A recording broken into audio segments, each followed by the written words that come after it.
Today we are going to review solving systems of equations. So when we talked about solving systems of equations, we really had three ways that we did it. We could graph the lines and see where they intersect. Then we had substitution, and then we had elimination. So we're going to review those. The first one we're going to review is substitution. Substitution we would usually use when we have one equation that was already solved for either x or y, or could really easily be solved for x or y. In this case, the top equation is already solved for y. We know that y is equal to 3x plus 11. So what that means is in the other equation, wherever I see a y, I can substitute in 3x plus 11. So this bottom equation will become x plus 3x plus 11 equals 3. So that's what I put in place of the y. So then we're going to solve that remaining equation. So I could combine these like terms and have 4x plus 11 equals 3. And then I want to get the x by itself, so I'm first going to subtract the 11. So I have 4x equals negative 8. And then when I divide by 4, I get that x equals negative 2. But we're not quite done yet because we need to also know what y is. So I know that x is equal to negative 2. So if x is equal to negative 2, that means really in either of these equations, in place of x, I can substitute in negative 2. Now I'm going to pick this first equation for my x because I want to get y, and the y is already by itself. So in this equation here, let's just do this. I'll have y equals 3 times negative 2 plus 11. So y equals negative 6 plus 11, so y equals 5. Okay, and then usually we would write our answer as an ordered pair xy. So we would usually write something like negative 2 comma 5. Okay, and that would be our final answer. So there's an example of how you could solve a system using substitution. All right, now this next one. So we want to look at it, we want to decide, do we want to solve this using substitution or elimination? And this one you really could do either way. You could take this top equation and solve it for x or y, or you could take the bottom equation and solve it for x and put it into the other. But then the other strategy we learned about was elimination. And if we could create opposites in front of either the x's or the y's, then we could eliminate that variable. So I noticed that the x's are the same, like I have an x here and I have an x here, so what I'm going to do is I think I'm going to pick the bottom equation and I'm going to multiply through everything by negative 1. So I'm going to rewrite the top equation, and then the bottom equation, everything gets multiplied by negative 1, including this 16 over here. So you have to think of it as distributing the negative 1 to everything. Okay. The reason I did that is because now when I add my like terms, I add my x's, my y's, and my constants, look at what happens to the x's. This is like 1x plus negative 1x or 1x minus 1x, those cancel. Okay, then here I have 1y plus negative 2y, or think of it as 1y minus 2y, so I have negative 1y equals, now remember over here, you have to think of this as 2 minus 16 or 2 plus negative 16, so negative 14. So make sure you do that same process to each part.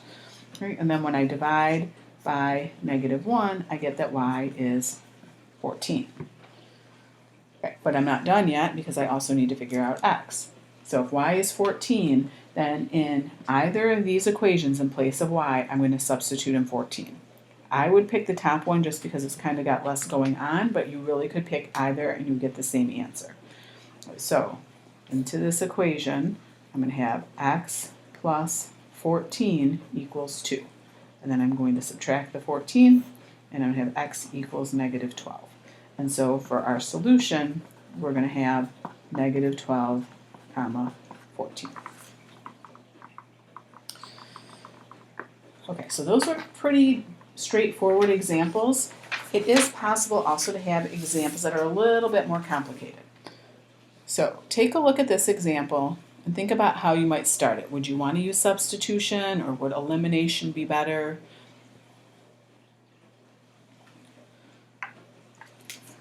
So when I look at this one, I don't think I would go for substitution, because if I had to solve either of these for x or y, I'd end up with fractions, and I try to avoid those if I can. And then I would think elimination. I usually just start by thinking, okay, could I subtract these or add these, the x's or the y's, and have them cancel? And they don't. So then I have to use a trick where I multiply one or both equation through by a number to get opposites in front of my x's or y's. And I usually look at the number that has a smaller like value without regard to the sign, and I look at this and I say, is there an easy way I can multiply 2 by something to get it to 3? Not without decimals, and I don't want to mess with that. Same with the 3 to the 4. And so now what I'm going to have to do is I'm going to have to multiply both equations by something to create opposites in front of the x's or the y's. Now I'm going to pick the y's to eliminate, and my reasoning is because they're already opposites. So I don't have to think about, okay, should I make one positive or negative? You could definitely also do elimination on the x's.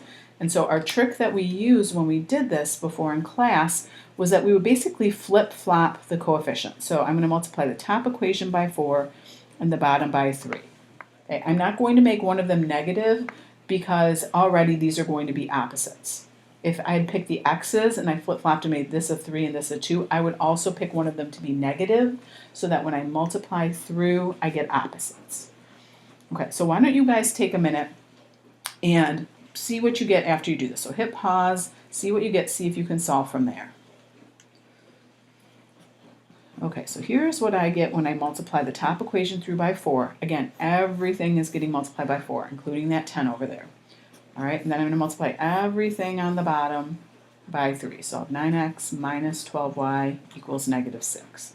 Okay, so you can see the whole point of us doing that was that we created these opposites here, so that makes 0. So when I add 8x plus 9x, I get 17x. And then when I do 40 plus negative 6, or think of it as 40 minus 6, I get 34. So I would divide by the 17 and get x is 2. And then I need to know what y is, and I know x is 2. So I'm going to pick either of these equations. Again, it does not matter which you pick. I think I would pick the top just because there aren't any negatives in it, and it's easy to make mistakes when there are negatives inside the equation. So I'm taking this original equation, and in place of the x, I am putting in that 2. Oops, plus. So 4 plus 3y equals 10. I would subtract that 4. 3y equals 6 and divide by the 3. So y is 2. So I'd have 2, 2 for my solution for this one. So hopefully that's what you got also. All right, and then the last one I want to show you, just a little bit different. So it's not necessarily easily set up for one or the other. So take a minute and just think about how you might approach that. And there really are more than one way to do it. There's more than one way to do it. So some of you might think, I want to do substitution. I want to add this 2 to both sides. So I want to add 2 and I want to add 2. So we'll do it that way. We can do it a couple different ways. Okay, so if I were to add 2 and add 2, I would end up with y equals 3x plus 2, and then my bottom would be 6x plus 4 equals 2y. So if you went with substitution, once you have that, if y equals 3x plus 2, then down here in place of the y, you would put in 3x plus 2. So you'd have 6x plus 4 equals 2 times 3x plus 2. Now I put this in parentheses because I have to multiply everything by 2. So I get 6x plus 4 equals 6x plus 4. Hey, those are the same. Well, remember that meant something. Remember what that meant was if I were to graph these two lines, it was the same line right on top of each other. And so what this means is when the two sides equal the exact same thing is that you have infinitely many solutions, right? Because you have like your first line, so the 3x plus 2, if we were to graph that really quickly, would be like a slope of, or a y-intercept of 2 and a slope of 3. And then if I were to graph this line here, like if I were to say, oh, I'm going to quickly divide everything by 2, I'd get the same equation, and it's that. First line and second line are just bam, right on top of each other. They hit at infinitely many points.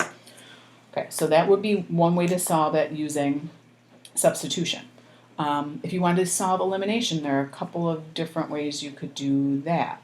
You could maybe move this y over, or this y over. You'd want to get it so that they're in the same format, right? So you have the x's and the y's on the same side.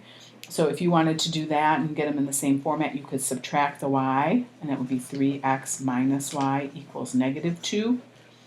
And then over here, you would want to like subtract the 2y and then subtract the 4. So you'd have 6x minus 2y equals negative 4. So this would be if you wanted to use elimination. And then you might look and say, what could I multiply by to get maybe the x's or the y's to cancel? So you might think, I could multiply the top. Let's see, if I wanted it to be the opposite of the 6x, I could multiply the top by negative 2. And so when you do that, you end up with negative 6x plus 2y equals 4. And I would just leave the bottom equation alone.